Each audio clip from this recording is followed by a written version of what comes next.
তো বন্ধুরা দেখতে পাচ্ছ এখানে আমার কাছে একটা মিশো থেকে পার্সেল চলে এসেছে। আর এটা আজকে খুলবো। তো অ্যাকচুয়ালি এটা আমি খুলে নিয়েছি আগে থেকেই। তো তোমাদেরকে তাও একবার নতুন করে একটু আনবক্সিং করে দেখাবো। তো দেখতে পাচ্ছ এক হাতে একটু অসুবিধা হচ্ছে আনবক্সিং করতে। তো এখানে এখানে দেখতে পাচ্ছ আমি ওয়াটারপ্রুফ এই মোবাইল হোল্ডারটা নিয়েছি আমার বাইকের জন্য। তো এটা আমার খুব সুবিধা হবে।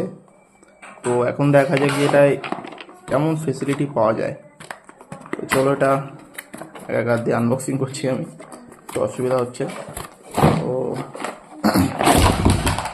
তো আচ্ছা এটা বের করে নিয়েছি পুরো। তো এখানে এই সব দিয়েছে। এটা এই যে ভেতরে রবারটা দেখতে পাচ্ছ, এই রবারটা আসলে আলাদা করে দেয়। তো এটা প্রথমেই আমার এর ভেতরে লাগানো ছিল। আর এর দুটো কোথায় গেল? আচ্ছা এর দুটো এর মধ্যে আছে। আর এটা এভাবে খুলতে হয়।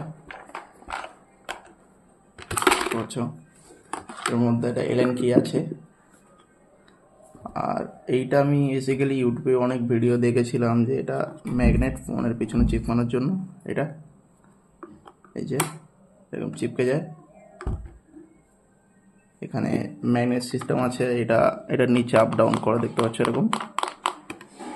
আর চলো এর মধ্যে ফোন রেখে দেখবো। তো এবারে চলো বাইকের ধারে যাই, এটা সেটিং করবো এখন। তো অন্যরা দেখতে পাচ্ছ এইরকম এরকম সাইজের যদি ফোন হয় তো এরকম ফোন ইজিলি ফিট হবে এরকম। আর আমার কাছে আছে রিয়েলমি 12 Pro Plus। তো এটা তো আমার একটু একটু ডিফিকাল্ট লাগছে, একটুখানি ফিটিং হতে হচ্ছে, ঠিক আছে। তো এই জন্য আমি এটা ইউজ করবো না, বাইকে লাগাবো না। এটা আমি রিটার্নই করে দেবো, আমার কোনো কাজের নয় এটা। চলো সাবস্ক্রাইব করে দিও, পেজটাকে ফলো করে দিও। টাটা।